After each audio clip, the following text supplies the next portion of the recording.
mid-May on the reserve, so we would expect to see the marsh artillery. I see one here, just going over to it now. You can see this spectacular design on its wings. The reason they're called the fritillary butterfly is because, as you'll see in a minute, they really don't hang around to be photographed. They're quite difficult to get close to. See those lovely wings again.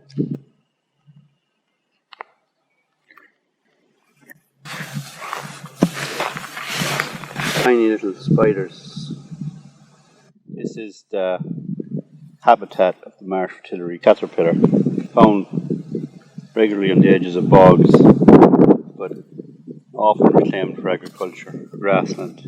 It is heavily fertilized. The devil's bit scabious, which is this plant here, will disappear. That's the food source of the caterpillar. So it's important to maintain this habitat where you have evidence of these butterflies, or they will disappear. Because there's a lot of devil's bit scabious around here. It's now May the 22nd. This is the windiest day that's come in a long time. It's been quite destructive. This is the nest that's been blown out of the tree. That's probably her finished for the year. Probably had eggs in it. It just goes to show the problems that birds and animals have with climate change.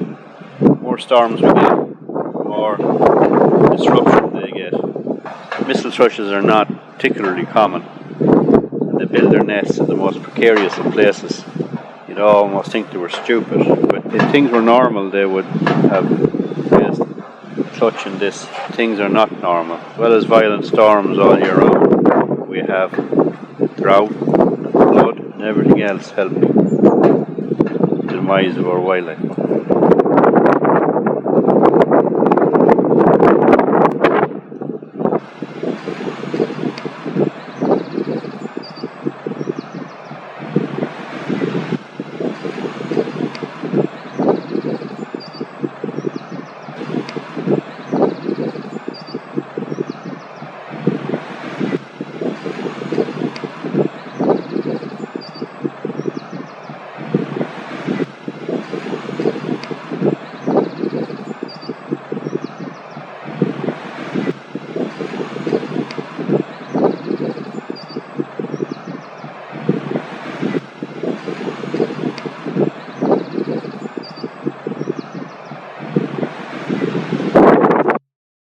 This is a little egg of a song thrush.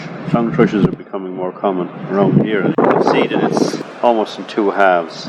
So that egg hatched. It wasn't blown around in the wind or predated on. The little chick chipped around until eventually it broke in two. And the mother then put the little package together and brought it away from the nest. The members of the orchid family are a good indicator of how good your biodiversity is and are particularly susceptible to modern farm practice. This one here, these beautiful specimens, are the bee orchids.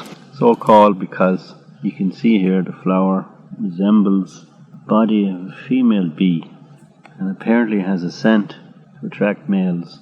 Just above them you can see there where the flower attaches the pollen to the back of the bee so it can pollinate other plants of the same species. Fortunately, this bee is now scarce in Ireland. We don't find it anymore associated with this flower, so it has to pollinate itself. In any case, they're quite exquisite plants, found in Langford, not particularly plentiful. Here they're occurring on a Ounamoun railway line, close to Ounamoun Nature Reserve. Now this shrub here is called the alder buckthorn, and it's one of our rarest native shrubs, or small trees, found a couple of locations around Loughree and other parts of Ireland. It's growing here in Ounamoun at the moment. We're looking here now at the ravages of disease in our trees. There's one example of it here, Chulara or ash dayback. It's only here with us less than 10 years and it's ravaging. It's really going through our ash plantations. The alder in there are still alive, but some oak as well. But maybe our plantations should be mixed and less pure monoculture in order to prevent the worst of the disease affecting the viability of the forests in Ireland. Interesting to see this once beautiful healthy tree now bleeding from a scar. Makes one think the tree is crying almost. This specimen here is bird cherry, native to Ireland but not very plentiful, only found here and there.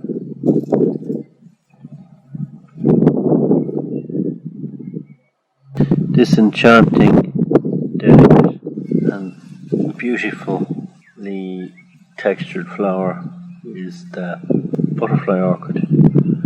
And again, it gets its name because it resembles the butterfly if you can look closely enough. It's not particularly common in Langford, growing here amongst the Quaker grass, which is rather unusual grass species. This here is the lesser butterfly orchid, also found in Langford. As you can see, beautifully textured petals and sepals, growing here happily on Ounamoun Nature Reserve. This is a biodiversity area. It doesn't get any fertilizer or chemicals. It's allowed to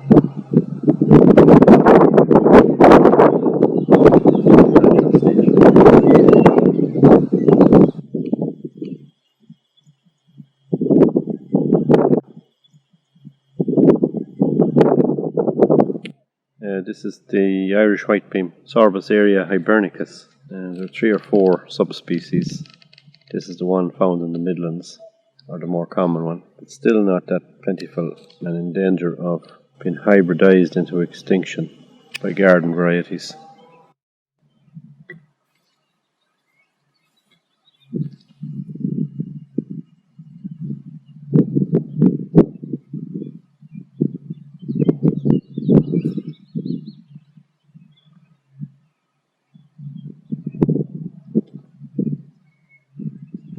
This beautiful plant, standing 7 feet tall, is ordinarily known as the bulrush, but it's actually the reed mace. It's just in flower. And when I tap it with the stick, you can see the pollen there drifting away in the breeze. You can see here, it's quite a lovely flower. This is the seed part.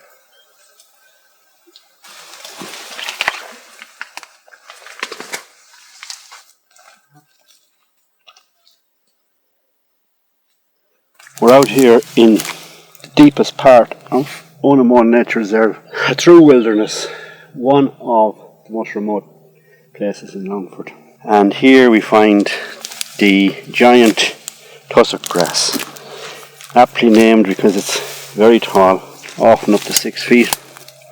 And you can see here that it stands on a base. It looks very ancient, like a plant from the age of the dinosaurs. You can see it here again. Its buttress is probably hundreds of years old, and it does that because in the winter time the water floods to above that level, and it does this to stay above the water. It's commonly found in association with the marsh pea and other plants which form the ecosystem in this swampy place at Derrymacar Lake.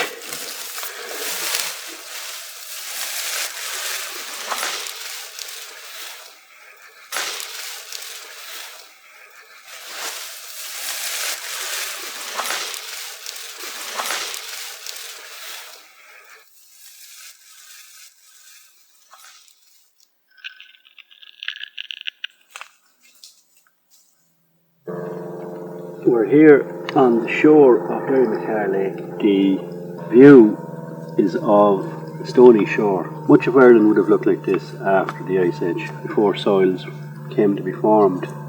But here on the edge of lakes, it's remained as it has been for thousands of years. And so, as you would expect, some of the plants associated with that still survive. And these two plants here are two of them. So we have a little complex community here of plants and water germander and some mint and some frogbit, buttercup. These plants are quite rare, but are found on the shore of Lough Ree and other places on the Shannon. And here in this exquisite piece of old woodland, we find the rarest plant in County Langford, the narrow-leaved helleborine. It shows that we don't have much time to save our flora and fauna. We need to be careful. This plant is so delicate, and there are so few of them, that they could be gone in the twinkling of an eye.